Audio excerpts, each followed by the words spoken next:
Welcome everyone to another episode of the Video Game Vibes podcast with me, your co-host PatriotJax, here as always with my other co-host and my good friend hitting the gritty. You know, it's 2023, dude. Come on, drop it now. Come on, you live in the past. Grog Games, everyone. We're old. That's all I gotta say about that. That's Hello, true. Pod. How are you today? We're doing well. We're chilling. Jax, I'm very excited today to talk about our topic. But I guess before that, we'll do our little intro chillin'. How are you? How are you doing today on this fine afternoon? I'm very well. I do want to talk just about sort of one thing briefly that kind of ties into like this sort of retro nature of the game we were talking about. So, as you guys might have known, like a few weeks back or whenever this gets posted, yep. GoldenEye was added to the N64 Switch. Yes. I don't know what you call it. I guess I could call it an emulator because that's what it is. Yeah. So GoldenEye was added to the N64 so you can play it on the Switch online. And they added multiplayer. And I played it sort of as soon as it dropped. I was like, right, okay, I love this game. I played this game so much. It's like the original FPS. I love it. I'm going to play like the campaign stuff. It's going to be so much fun. I was saying in my Discord, guys, it's free. If you got a Switch, we've got to play it. And I started to play like the first level. And it's almost, I don't know if they've done it on purpose, but the controls are just as janky, or almost just as janky as they were on the N64 controller. Oh no. This is me playing with a Pro controller. So to give you an example, the to shoot is the L trigger, like L2 essentially. Okay. So yeah. This is not the same, but yes, okay. I'm envisioning. You get what I mean? So that the back left button, yes, which is just bizarre. To start with, to get your reticle up, you have to hit the right shoulder button, and it makes everything so awkward, right? So it basically hit me in a wave after I started playing this for like 10-15 minutes that I was like, this is what nostalgia does to you. This is what nostalgia does to you. You've got this idea in your head about this amazing game because you have so many memories of great times way back when. Yep. And then you go and play this game, play a game that you remember, and then you play it now and you're like, this thing sucks. Like, it's awful. I think it's not awful, but like, it's a game that has aged terribly, and I will not be playing it because I just can't get over. Like, I'll probably, if I can work out to change the controls, then fine, I might give it another go. But in general, nah. Yeah. I'm not touching it. I was about to... No, that was my question, which you just answered, was that you can't remap the controls, apparently. Is that true? Because I think you can on... Oh, I think you're right. I think you can on Xbox, but you can't on Switch. What? That's true. So weird. If that's true, that's really stupid. So I will definitely not be playing it again. Trying to shoot with the left trigger just seems like blasphemous, you know? It just seems strange. I don't know any game where you shoot with the left trigger. ZL. That's what it is on the Switch. ZL. ZL. I was saying left trigger, sorry. Oh, that's crazy.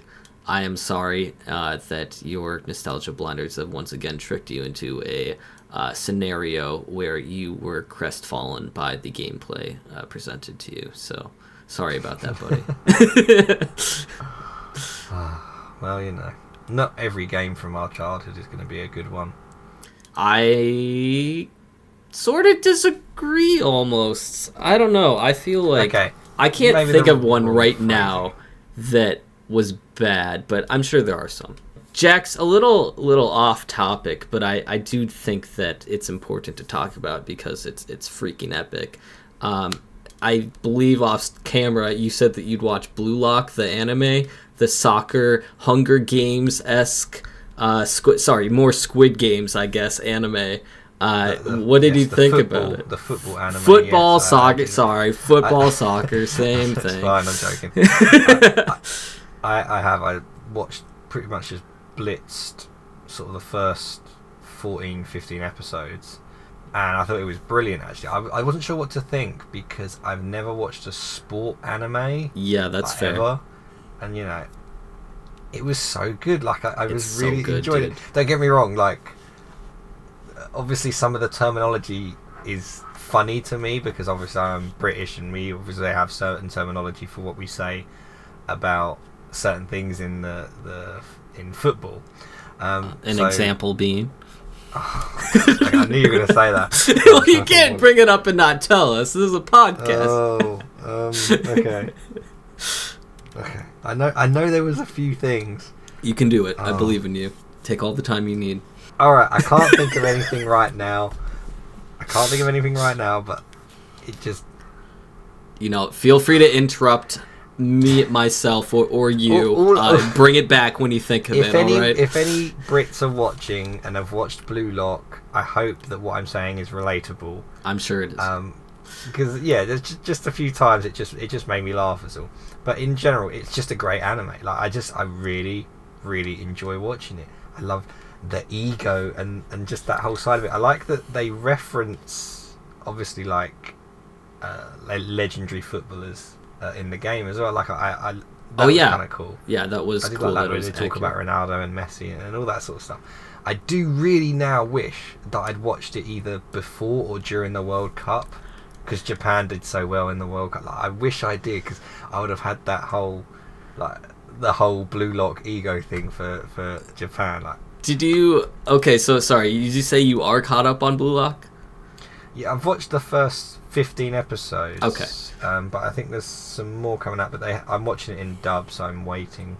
Did you hear about that? Like, during the World Cup, there was like, it wasn't necessarily rumors, but like people were theorizing that the Japanese team was just performing Blue Lock stuff from the anime itself. Like, there's a couple goals they scored which mimic the anime, and people were like, "Oh my god, the Blue Lock is real!" And it was just all over everyone's feeds. Okay, like, at least from what I've seen in Blue Lock so far, none of the stuff is like out of this world football, like playing balls over the top and stuff. Like, it looks so much cooler in the anime. Don't get me wrong. It's, like, yeah, but like, it's not. It's great to think that they all probably watched it and might have watched it together. I'm sure it was like really motivational and stuff. Like, I would definitely be watching that for sure to get psyched up for it. But I don't know. It's cool to think that, though, isn't it? It's a good narrative for it. It is. But yeah, no, my first sports anime, I'm really enjoying it. It's kind of made me want to look into some others. Oh, I have a recommendation. Yeah, hit me. Have I talked about haiku on the pod? No, but that was one that was in my brain. What is that? Is it basketball? It's volleyball. Volleyball, right. And I know what you're thinking. Volleyball? I hate that. I don't know if you are. Someone out there is thinking that. It's a great anime. It's honestly one of my top animes. And like, I was the same as you. I had never seen a sports anime. That was my first sports anime that I've watched, and they've all let me down so far except for Blue Lock. Like, the standard.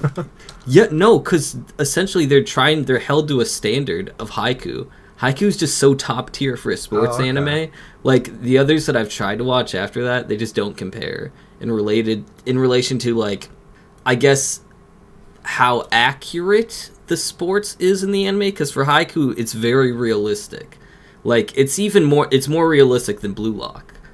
Like, in Blue Lock, like, there's no superpowers or anything like that. It's all intentional, but they still all have their own, like, I don't know, like, quirk or whatever, where it's like, I can run fast. Like, certain ability, yeah, they have abilities.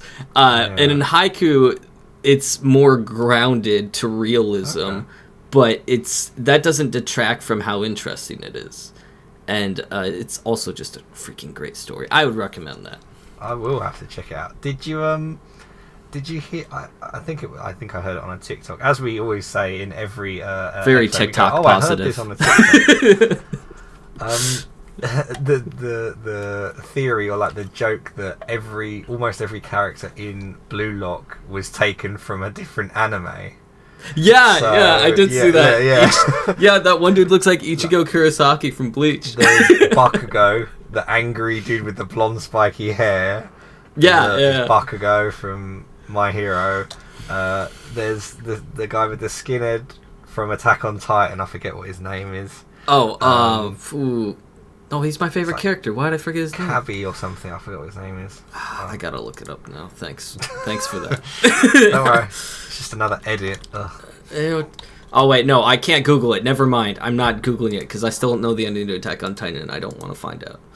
Okay. You could just type in character list. I'm scared. What if he's dead? No spoilers for Attack on Titan. Characters. I will yell at whoever says anything in the comments. God, what's his bloody name? Connie, my boy Connie. Yeah, so Freaking love Connie's Connie. one of them. I thought that was really funny. So yeah.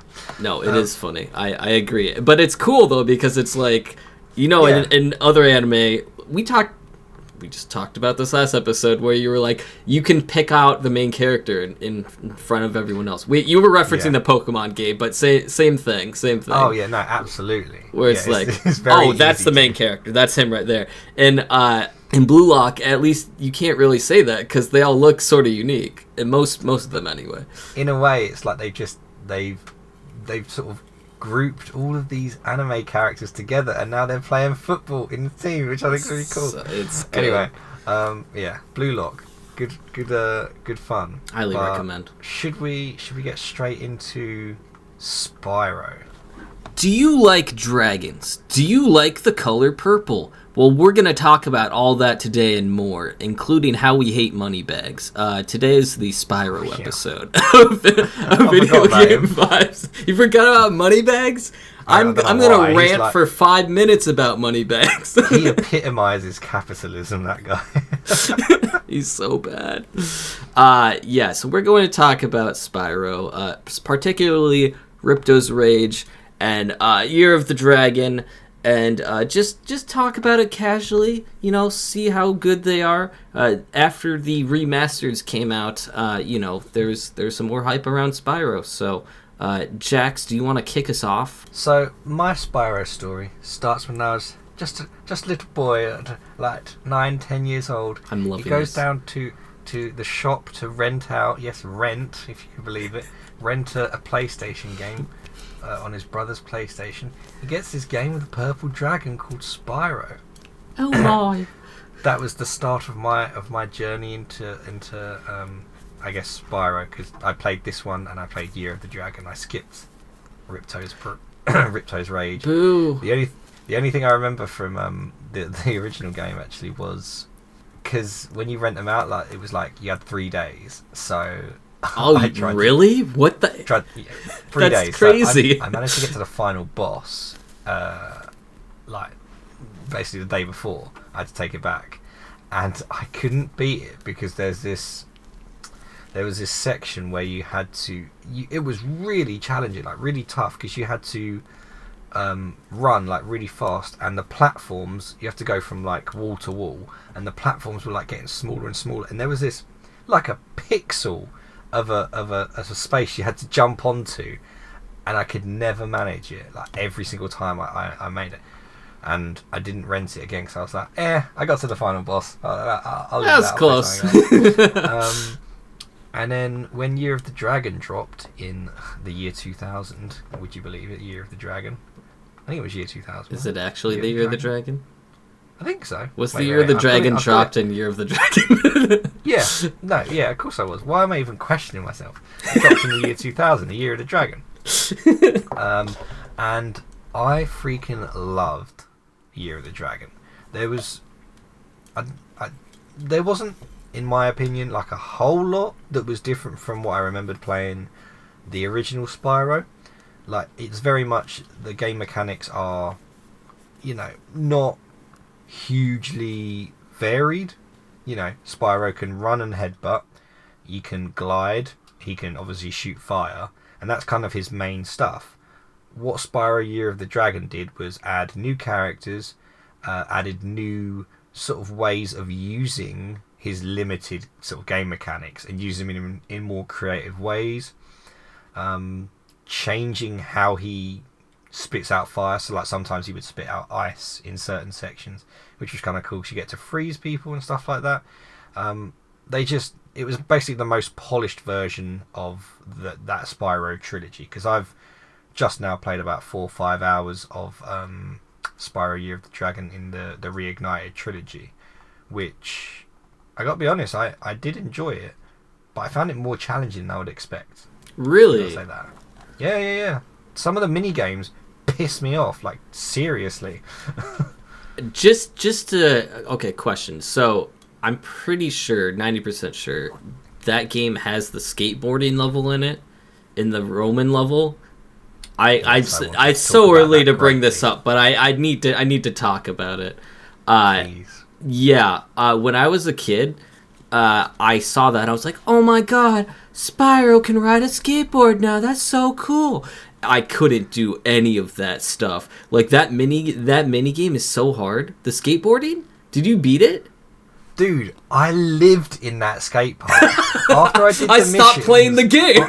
I just literally, for a good while, I went into that, like, I think it's like 2 or 3 different skate parks. Yeah. I just went round and tried to beat my score and stuff. It was so much fun. Don't get me wrong, like, this is a time I loved Tony Hawk's. Tony Hawk who? Stuff like that. Spyro. But, like, don't get me wrong, like, in terms of, like, it being an actual skating game, it wasn't the most, like, exciting. Like, you couldn't do so many tricks. You could basically spin, you could do a few flips and stuff. Yeah. There wasn't, like, proper skateboarding tricks you could do. But there was something about it that just gripped me. I loved it. I loved every second of that. Oh no, I loved it too. No, don't get me wrong. I did love it. It was a great addition. I thought it was fantastic. I just wanted to mention how hard it freaking was. Like, I couldn't do it at all when I was a kid. And I think when I played the remaster, I got to that part, and I was like, oh my god, the skateboard level, they give us to that, like, I don't know, it's like the second level or something. It's like really early on. And I was like, oh no, I can't do this. But it's such a pinnacle part of the game. It's so fun. Like, they didn't have to put that in the game at all. I think that's one thing that's really, really good about the Spyro games is, as I said before, like the main sort of the mechanics of Spyro are limited, but they sort of circumvent that with a lot of mini games. Like, there are a lot of mini games external to the different worlds that you end up going to, because obviously in each game you're going around collecting different stuff. But the amount of mini games they have, like, there's like a speedboat with a cannon, there's like a boxing level, Sparks has their own mission, so like there is a lot to the game. And the time trials, like the flying, what are they called, like the speedways, the raceways, yeah, like the tracks where you have to, like, trying to nail those. Like, I must have spent like half an hour trying to perfect one of them, and I just had to give up because I was done. They were so challenging. I couldn't do it as a kid. I couldn't do it at all. It was bonkers how crazy the speedways were. But I do want to say, I came back as a full-grown man and 100%ed Ripto's Rage, and I felt like the coolest person in the room, frankly. You 100%ed the Reignited Trilogy version of Ripto's Rage? Yes. Fair freaking play, man. Oh, wait, no. It wasn't the remastered version. It was the original. Oh, it was the original. You just came back and done it. Oh. Fair play, man, because there's a lot of collectibles in Spyro. Yeah.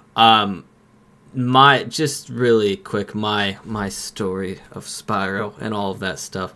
It's really funny because I had a PS1 and a PS2, and Spyro was one of my childhood games, and it's hilarious because it was so good that, like, my mom got into it, and she doesn't play video games, like, at all. Like, she had played, like, The Sims because she liked decorating and stuff, but she got into Spyro somehow just because she liked picking up the gems.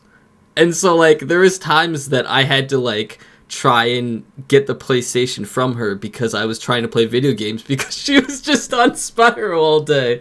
And it was just, I don't know, it's just one of those games that will always grasp me nostalgia-wise. But when I was a kid, I played Ripto's Rage. I'm pretty sure me and my brothers beat it, but we never beat it because Jax, I'm sure are you mildly aware? Anyway, we'll just talk about it. The end game for Ripto's Rage, there's like a secret area you can get to at the end, but you need to collect everything before you go there.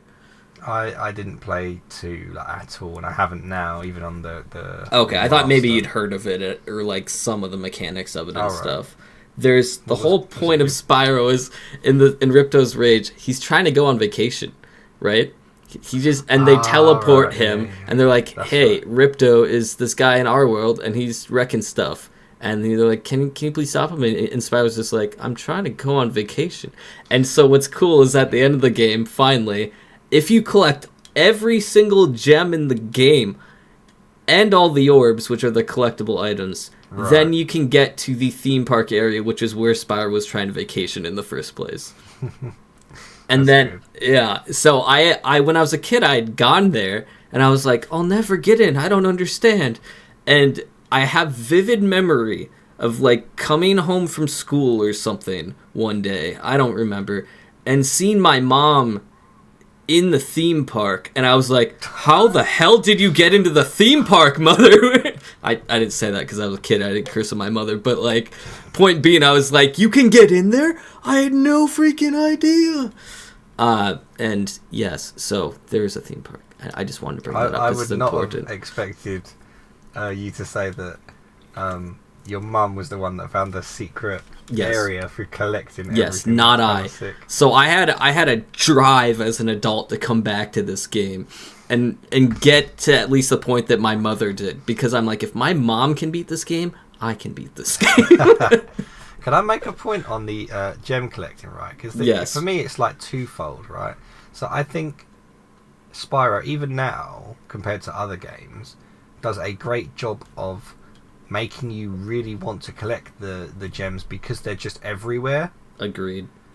But what frustrates me about it is you have to be so close to those gems to get them. So, like the hitbox of the gems, if you like. Yeah. You have to basically properly go and pick up each one. That kind of frustrates me a little. I think what gets me more is that when there's like gems in like a chest or something that you destroy, rather than them all like just coming into you, right? You destroyed the chest, you got the gems. The gems they all appear out in a circular area, and then you have to go round and pick. That just frustrated me, like the gem picking up bit.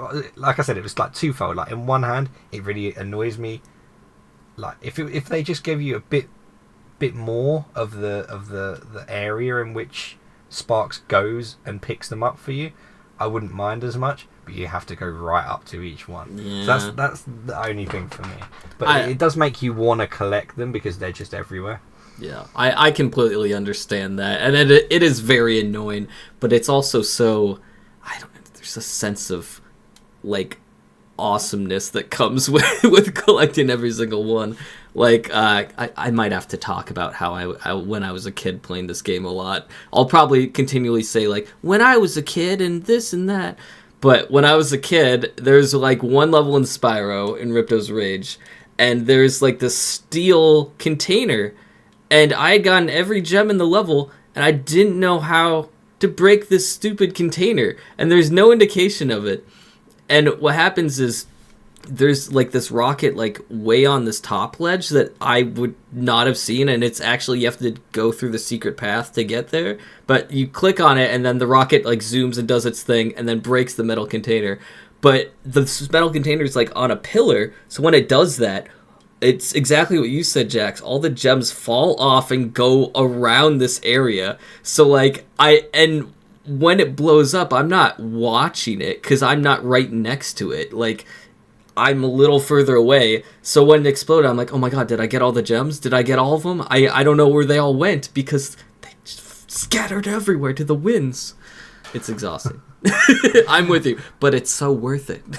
It is. There is a sense of accomplishment, and the game does a good job of sort of pushing you to do that, because this was all sort of pre like trophy hunting and all that sort of stuff. None of that was sort of around this time when the game's originally released on the PlayStation. Yeah. So on the main menu, it states like the key items, how many are in each world. So like for a Year of the Dragon, it's eggs. For the original Spyro, it's dragons. And for your one, it's orbs. And it also has the number of gems and anything else that they want to do. Yeah. So it does a very good job of, yeah, like you say, making you want it. Oh, I've got like 10 gems to go. I might as well go around looking for them to get them all. But just on the gems, I suppose we can sort of segue into the guy you wanted to talk about for about a good couple of minutes. Mr. Moneybags himself. Mr. Moneybags. The grittiest bear around. You wanted to talk about Mr. Moneybags? I do. I mean, not a lot, just a tiny bit. I hate him incredibly much. He's essentially like America in the game, pretty much. Yeah, he's stealing all your hard work gems that you scavenged everywhere, so he can let you drop a ladder down or whatever it is, or teach you how to swim. Like he forgot how to do that in a previous game or something. It's the worst. I hate him very much, and I understand why he's in the game. Mechanically wise, I'm not mad mechanically. I'm mad at the character. I do think, just on the teaching you to swim thing, I think I remember right. So this is funny. So I originally bought the Spyro Reignited trilogy, I had the PlayStation Network and stuff like that. Obviously, I don't play my PS4 much anymore. I haven't had PlayStation Network, like PlayStation Online, for a while. I haven't paid for it.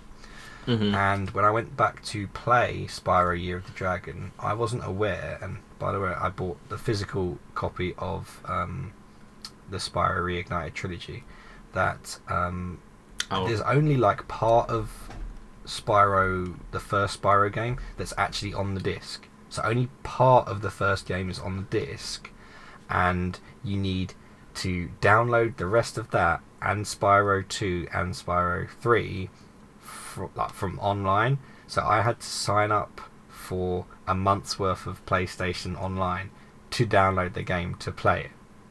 That's so which was weird. It was frustrating enough, but just on my point.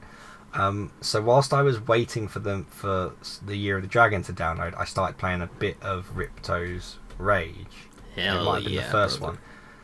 But I thought it was kind of stupid, and this is why I'm comparing it to Year of the Dragon, that you had to pay money bags to teach you how to swim. Mm-hmm. That's kind of a stupid use of that guy. And I thought in Year of the Dragon it was a bit more polished, right? So he hid playable characters behind the money. I forgot about that. He was literally captured them in cages. Yeah, there were guys captured all over the gaff, and you had to obviously pay him to release them. So it was a bit more. It made a bit more sense. It was a bit more story focused. Like, why is a random capitalist bear with a bag full of money? Why is he teaching a small purple dragon how to swim? It doesn't really add up. All right, you got me there. Anyway, that's fair. Yeah. That's a fair point to make. So Year of the Dragon is it makes a lot more sense. Also, I don't know if this happens in Ripto's Rage. It might have done. I don't know. But there comes a point in Year of the Dragon where you have to literally give him all of your gems, like the whole lot. What? No. Yeah. And then a bit later, you end up chasing him around, and you get all your gems back, and a bit more. But yeah, was he a boss? Or like, not really a boss. No, it was very cathartic though. Because you finally got your revenge on him, essentially. Yeah, it was nice. Yeah. Okay.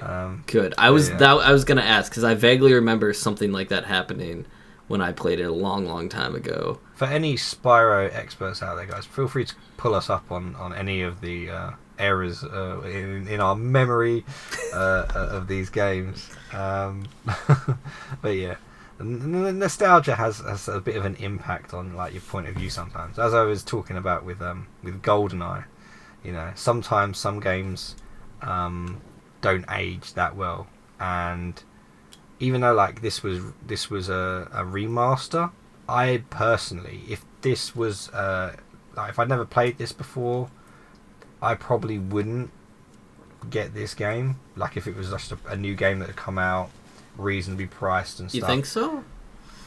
3D platformers don't massively do it for me, and they're kind of, please correct me if I'm wrong guys, but they're not quite as big as they used to be. Sort of PlayStation 1 era really blew up the 3D platformers, and N64 of course with Mario, but then PlayStation obviously had Crash Bandicoot and had Spyro, and those were sort of the main, for Sony anyway, the flagship 3D platformers that they had.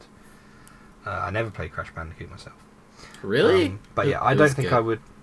No, I heard good things, but yeah, I never did it. But so would you get some 3D platformer similar to Spyro nowadays? I think you're correct, because I can't think of one off the top of my head in regards to like a new game that's a 3D platformer. It's all remastered, like you just said, remastered Spyro, obviously, remastered Crash Bandicoot as well recently. In regards to new games, okay, this is gonna sound random, but wasn't there a Bug Snacks game? Do you remember that one? I might have to Google it really quick. It came out like a year ago. Bug It rings a bell. Snacks. Is that correct? Yes. I'm pretty sure that was a platformer. Adventure video game developed by an indie game. They exist, but you're correct. It's not as common anymore to have that. I don't know why either, because like adventure games can be really good. Do you think we've like just, I don't know, we might have just grown out of it? Well, it does depend on the theme of the game, but that game that you just mentioned, Bug Snacks, is another game in a similar theme, or like the targeted audience is probably what Spyro and Crash Bandicoot were targeted more towards, sort of younger teens and children. Yeah. Whereas, like you say, we might have just grown out of that type of game. But could you, not to say you couldn't get something that's maybe more our style now that's a 3D platform, but I'm not sure that I would. One thing about Spyro that really bothered me was the camera. Like I was going to talk about this. Yes. Refocusing the camera is really annoying. So unless they nail the camera use correctly, that could just bother me so much that makes me not want to do it. That is a valid point. The camera annoyed me to no end in those Spyro games when I have to continually manually move it so I can see one single gem that I missed. Yeah, that it is annoying. I don't know. I don't know. We should check out after this. We should check out some platforming games on Steam, and maybe we should cover one in the future. I feel like we should do that because there has to be some good stuff. There's probably more indie ones that we just don't know about, but I'm just trying to think in terms of like Shovel Knight, more ones that have more exposure and maybe not necessarily AAA, but like that are just very sort of well known. And there could be ones that are so obvious that the maybe you listeners are just screaming at us like, obviously this game it dropped like last month, you idiots. Let us know. You know, we off don't. the top of my head, I can't think of anything. Yeah, we don't fact check here, so. We're talking specifically like 3D platformer, yeah. not like a side-scrolling platformer. I did want to make one point about the voice acting. So obviously, you know, PlayStation era voice acting is like comically legendary. You know, I always refer to Resident Evil as having like the worst voice acting, right? So I watched through a lot of Year of the Dragon, the original, on YouTube prior to this, and I actually thought the voice acting was pretty decent. And then when I played the remastered version, especially in some instances, I actually found the voice acting to be worse in the remastered than in the original. Really? Yeah. Just at certain points. Don't get me wrong. The Reignited trilogy added like cutscenes and obviously made the colours and stuff pop even more. Like it was so pretty, and it still had that decent soundtrack to go with it. But yeah, the voice acting, I don't think it was quite as good as what it was in my opinion. I mean, Yeah, I don't know. That's like a thing where it's like, oh, well, maybe it doesn't matter so much because it's not a storyline based game or something like that, you know? I don't know. I think the story's like decent enough, but I would say that the villains of each of the games, and bear in mind it is, like I said, like a kids game and who it's targeted to, they're very, like, there's not really a lot about any of the villains. They're very generic villains. Yeah, but that's true. Again, it is a potentially like a product of its time. They're very generic villains for a kids game, but none of them really stood out to me like at all. Remind me who the villain is again for Year of the Dragon. It is the Sorceress. The Sorceress. She has an actual name, but we call it the Sorceress. Yeah, she's a. Is she a dragon? Because she kind of looks like a dragon. But yeah, so she sent all the dragons away, and then like the dragons losing all their magic and stuff, and yeah, it's all very exciting. I made it sound really exciting. He said so jovially. Yeah, there is one thing I just want to talk about.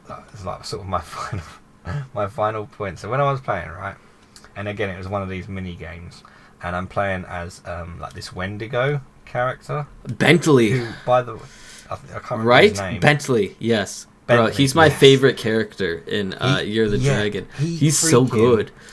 The way he talks though, it's like phenomenal. Like whoever does his voice act was so good. Like I loved him. But he has one of these mini games, right, where it's like whack-a-mole. So all of these I forget what they were like. Oh, I think they actually were moles. Popped up and he had to hit them, right? So the people of this world, I don't know if they were like dwarves or something, but they were also trying to catch the moles. Now you would think, right, that if they're there trying to catch the moles and I'm helping them out, the ones that they catch, would add to my tally. So I have to whack 20 of these things. So no, that's not actually the case. So basically, these guys are just getting in my way. I have to whack them all, but make sure I don't whack the 5 to 6, 7, 8 of these idiots who are running around just getting in my way. Basically, not contributing to my mini game whatsoever, just getting in my way. I must have spent like a good half an hour doing this mini game before I literally was just like, no. I just like threw the controller. I was like, I am done with this freaking nonsense. I got to 19, and you were so close. I had a good couple of seconds on it, and then I hit one of the guys, and I was like, "This is so ridiculous!" Like it just to the point where some of these mini games are genuinely challenging. Others are like ridiculously, stupidly easy. Mm-hmm. But as I said before, if it's catered towards kids, but there is a real challenge to some of these mini games, like we said before about the raceway. But that whack-a-mole level, it was so stupid. I'm in complete agreement. The logic behind some of the games is so ridiculous too, especially like with like just how the story's supposed to be. You jogged in my mind a memory of like there's a side quest in Ripto's Rage in this volcano level where you're trying to get an orb, and Hunter is this because Ripto's Rage is when Hunter comes in in this series. And he's there, and he's like, "Hey, let's play a game. If you win, I'll give you this orb." And like storyline wise, it doesn't make a lot of sense because like he's supposed to be helping you. It makes no sense. So like, why wouldn't he just give you the orb? And it's like overly super hard. Like you're in this volcano, and there's cracks on the floor, and there's steam that's going through these cracks. And then when it hits a certain point in these specific areas, there's like 8 spawn points or something. And the steam gets there, it pops up this little like ice crystal shard, and you're supposed to race Hunter to who can get the most first. And it's way harder than it needs to be. And then like you beat him, and then he's like, "Oh, I bet you can't do it again for another orb." That's like the catchphrase of the Spyro games. It's like, I bet you can't do it again, but now it's much more difficult. You jerk, just give me the second. What are you doing here? I don't even know why you're here. That's the best thing about it as well. It's like a sucker punch. It's like, hey dude, I know we're trying to like save the world by getting all of these orbs, but I got this orb here, but do you know what? Let's not like use it for what we're meant to. Yeah. And let's play a game, and then maybe I'll give it to you, bro. And they zapped me there in the first place to save him, and they're just toying with me. Yeah, it's exhausting. I love Hunter though. He's a great character. That is some freaking old school like nonsensical game logic. It is. It totally is. Oh my god. Because it's like the devs thought, oh, well, we need them an incentive to do the thing, and it. To be fair, it probably could have been, I'll give you all these gems if you wanted to 100% it, but maybe they wanted them a bit more, so maybe they did deal with it. Yeah, totally stupid. I actually don't have any more points after that. Oh, okay. I want to quickly talk about how in your game, not your game, but the game that you have a little more knowledge than I built it. Year of the Dragon. I made it. Yeah. For the record, I have beat Year of the Dragon. It's been a long time. Okay. I beat it on the PS2 or whatever it was on. Yeah, and I started the remastered version. I just didn't get very far. How did you enjoy the baby dragons coming up? Was it enjoyable to see every little baby dragon with a different name acting in such a stupid way? I really liked the fact that they were the dragons and what they did. Some of them were good because obviously after a while they reused the. So basically, guys, if you don't know, in Year of the Dragon, when the dragon eggs is what you collect, and then you collect one, then they hatch. And then the little baby dragon does a stupid little animation. What would be an emote, like a little default dance looking thing. They emote on Spyro and then dip. They're defaulting on Spyro. They're hitting the griddy on Spyro. No, they do like some random thing. That's so funny. and they're really cute. Like some of the things are really cute. Like one of them's like chasing a butterfly and just doing little cute things. Yeah. Obviously, after a while, it gets a bit. Samey, but you can skip it, so who cares, Yeah. But yeah, that was really cute. I don't mean to put you on the spot, but can you recall your favorite one or what they did? Absolutely not. Okay, that's fine. Obviously. Do you have one? No, I can't. I don't remember. Okay. I don't. But I just thought that was a hilarious point in the game. I do think that game definitely did it better. I like collecting orbs in Ripto's Rage because they're freaking shiny, and like when you're trying to collect them, you don't know, but it's addicting. But the orb like bounces, so you can hear it, and it's just like shining and bouncing like this, and you're just like you'll see it from afar, and you'll be like, how do I get up to that orb? It's so shiny, and I can hear it from here, and it won't go away. So there is an aspect of like I need that so much, but I do think Year of the Dragon did it better, where like it was cool seeing each individual baby dragon have its own stupid name, and then like do a little emote and then puff away to wherever baby dragons go. I was just like, oh, I saved Quincy. Yes, that's awesome. Yeah. They all had the names like that. Yeah, some of them were like dragony names, and others of them were just like Norville. I just found it hilarious. Yeah. No. They did have some good names, to be fair. But I would say though, with just Spyro in general, let's say it's one of those games from our childhood that will always live in the memory because at its time, it was just so enjoyable. Yeah. And you had all the time to like collect everything and do everything. Well, I had 3 days for the original game, but you know what I mean. But like I say, like as we said before, like just thinking about it now, I don't know if I would play it now. It's like the sort of game where if my son was like getting a bit older and they brought out like a new Spyro game, that's probably a good thing for him to play at a young age. Yeah. Would I recommend the Reignited trilogy to anyone? I would, because there's like we said before, there's not too many 3D platformers. So if you've not played a 3D platformer like that, off the top of my head, I'm thinking, do you know the game A Hat in Time?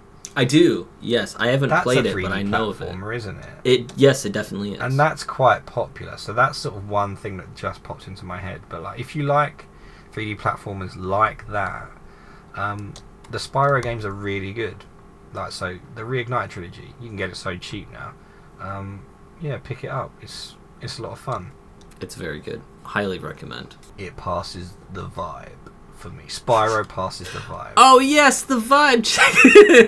Yes, I think we forgot about it for one of our episodes. No, we're good. Yeah, Spyro definitely passes the vibe. I don't really enjoy like 100%ing stuff, but Spyro made it very much enjoyable for what I did accomplish in that game.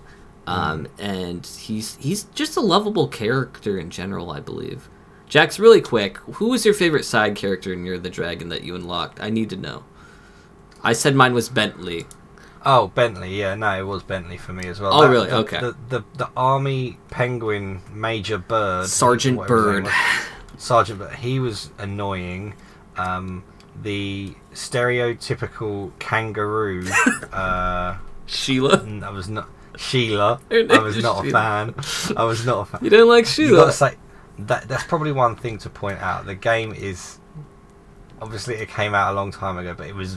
Some of the levels were very stereotypical of certain cultures, and it was very noticeable in the initial conversations with whatever character was for that particular area. Mm-hmm. So it's definitely worth pointing that out. There was one point I just wanted to make. Just real quick. Yeah. Because obviously we both got older after Spyro Year of the Dragon. Yes. There was like Enter the Dragonfly. There was a couple of games on the PS2, and then Spyro went off onto Skylanders and some other. What kind of happened to Spyro, man? What? Don't get me wrong. You've got to remember that Spyro was made by Insomniac Games, the guys that make the Spider-Man PS4 games.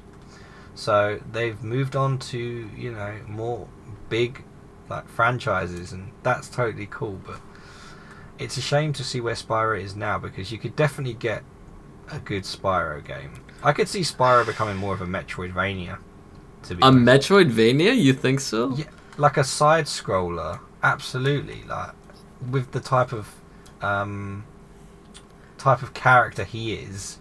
He's small and stuff. Like I really think his the move sets he could have and stuff. I think he'd be very good for something like that. So there is a Game Boy Advance game called Spyro Season of Ice and Season of Fire, I think. Season of Flame. And they did a cool thing where it was like sort of what Pokemon does, where there's like a red and blue version. So nice. It's sort of the same game, but a little bit different. I can't really remember the thing of it, but... Did you play it? I did. Me and my brothers had one copy. I can't remember which one we had. It doesn't freaking matter. But yeah, it was like a 2D version of Spyro. The camera was really weird because like it was overhead and stuff. And it just did like weird things at times. It was not a good game, but it's sort of what you were saying, where it was like 2D, and it's not as good. Spyro should be in 3D for sure. But if it ended up being a Metroidvania, I would definitely play it. I don't know if it should be though. I could just see, because it would be good to see Spyro taken on by another development team and given like a new lease of life on something else. Don't get me wrong, obviously I'd grown up a little since then and started not as interested in Spyro's journey, if you like, and I had zero interest in Skylanders. I don't know about you. I also had zero interest. I just realized now I have played every Spyro game except for Skylanders. Oh wow. Yeah. Okay. I wouldn't count that as a Spyro game either, personally. No, because why are they grouping him? Why are they grouping him in with these like random people? Like this is he's a main character. I feel like he deserved more respect than that. Yeah, and that's why I think it would have been good that another developer took the Spyro IP and did something else with it. Not necessarily do like a 3D, not necessarily do what they've done before, like with the 3D platformer stuff, but maybe do something else, because it's a good world, it's a good story. Yeah, that's why I think like. Not like a difficult sort of Metroidvania, but I could just see him in that type of game. Well, we'll see. I think we are in a consensus that Spyro does need a revival, though. Definitely, I think 100%. it would be good. It would be good to see because I was really excited when the Reignited Tree, when I heard they were remastering it, which I think was so cool. Yeah. And it doesn't seem like anything extra's come out of it, you know. How maybe whether they were looking at sales to see whether it would be worth it to do something else. I don't know. Dude, you're gonna hate this. That was 2018. They remastered it. It's already been 5 years since the remaster. I'm so upset. I thought it was like the other year. Oh my god. No. We're dead, dude. I'm so old, guys. I'm so old. Yeah, no, it was. Okay, fair enough, it was. But you've got to remember that it takes 5 years for a reboot. They just pulled our chain. They were like, hey, here's your nostalgia again. Nothing will come of it. It's like Nostalgia Mark II because we're so old. That's so depressing. Anyway, what an excellent note to end the podcast with about depression and being old and how we'll never get a reboot about Spyro. Hey, if you enjoyed this episode of Video Game Vibes, feel free to rate our podcast 5 stars. God knows we deserve it. And you can also find us on YouTube and Spotify and other platforms where podcasts can be found. Thank you very much for listening to us. Thank you guys so much. We always really appreciate you guys listening and watching. Hit us up with some comments of games you want us to dive into, and maybe you want us to go into a bit more nostalgia and stuff, because boy is it fun to look back on games that were good one time but maybe not so good now. I'm not referring to Spyro in this regard. I'm of course talking about freaking GoldenEye.